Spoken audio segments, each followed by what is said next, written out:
معزز سامعین، ایک وقت تھا کہ مسلمانوں کا عروج تھا، پورے عالم میں ان کا ولولہ اور رعب و دبدبہ تھا، مگر آج ذلت و رسوائی اور پستی میں یہ قوم مبتلا ہو چکی ہے۔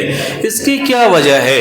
کیا وجہ ہے کہ آج مسلمان ہر جانب ذلیل و رسوا ہو رہا ہے؟ تو آئیں اس عنوان پر تقریر پیش کریں گے جامعہ کے ایک طالب علم عزیزم محمد شاہد سلمہ۔ منزل سے آگے بڑھ کر منزل تلاش کر، مل جائے تجھ کو دریا تو سمندر تلاش کر، ہر شیشہ ٹوٹ جاتا ہے پتھر کے زور سے، پتھر ہی ٹوٹ جائے وہ شیشہ تلاش کر۔ عزیزم محمد شاہد سلمہ۔ السلام علیکم ورحمۃ اللہ وبرکاتہ۔ الحمدللہ الذی کفا والصلاة والسلام علی رسولہ المصطفى اما بعد، فقد قال اللہ تعالی ان الارض یریثها عبادی الصالحون، بلا شبہ ہمارے نیک بندے زمین کے وارث ہوں گے۔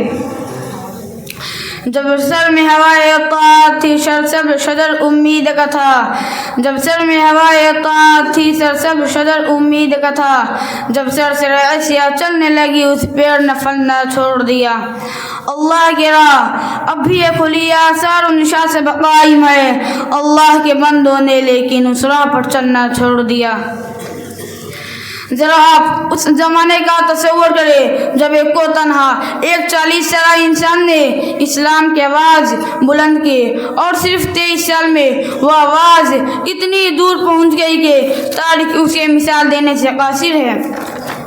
اور ابھی 1 صدی بھی نہ گزری تھی کہ ایک انقلاب رونما ہو گیا، جو غریب تھے وہ امیر ہو گئے، جو بیچارے چرواہے کہے جاتے تھے وہ مسند اقتدار پر متمکن ہو گئے، جنہیں دنیا والے ان پر بدو کہا کرتے تھے ان کا سیل و ہوا اتنی تیزی سے بڑھا کہ پورے دنیا پر ان کے تہذیب و تمدن کا ڈنکا بجنے لگا۔ جو تعلیم و تہذیب میں پچھلی صفوں میں تھے وہ امام بن گئے، انہوں نے ثابت کر دیا کہ قرآن کا یہ اعلان اپنی جگہ درست ہے، ان الارض یریثها عبادی الصالحون، بلا شبہ ہمارے نیک بندے زمین کے وارث ہوں گے۔ مسلمانوں کی عروج کی داستان اتنی دلچسپ، حوصلہ افزا اور روح پرور ہے کہ آج بھی ان کو پڑھ کر رونگٹے کھڑے ہو جاتے۔ علامہ اقبال نے کیا خوب کہا تھا، دشت و دشت ہے دریا بھی نہ چھوڑے ہم نے، دشت و دشت ہے دریا بھی نہ چھوڑے ہم نے، بہر ظلمات پر دوڑا دیے گھوڑے ہم نے۔ ایک وقت تھا مسلمانوں کے شوکت و شہوت اور رب و حیبت کا ڈنکا بج رہا تھا، اور 4 جہاں کے عالم میں عروج کی داستان برزبان تھے، نیک تھے، راست باز تھے، صاحب صلاحیت تھے، موجد تھے، محقق تھے، علم دوست تھے، اور سب سے بڑی بات یہ تھی کہ ان کے دلوں میں خدا اور اس کے رسول سے اتنی محبت تھی کہ وہ جتنے اپنے مال و دولت اہل و عیال سے بھی نہیں کرتے تھے۔ یہی وجہ تھی کہ وہ جدھر روح کرتے انہیں فتح ہی نصیب ہوتی، وہ جس سرزمین پر قدم رکھتے وہ قدم چومنے کے لیے قرار نظر آتی۔ وہی قوم ہے آج ذلیل و خوار ہو رہی ہے، وہ اسلام کے نام لیوا آج پیدر پر شکستیں کھا رہے ہیں۔ چین سے لے کے افریقہ کے ساحلوں تک جہاں دیکھے مسلمانوں کے زندگی کے میدان میں شکستیں کھاتا چلا جا رہا ہے۔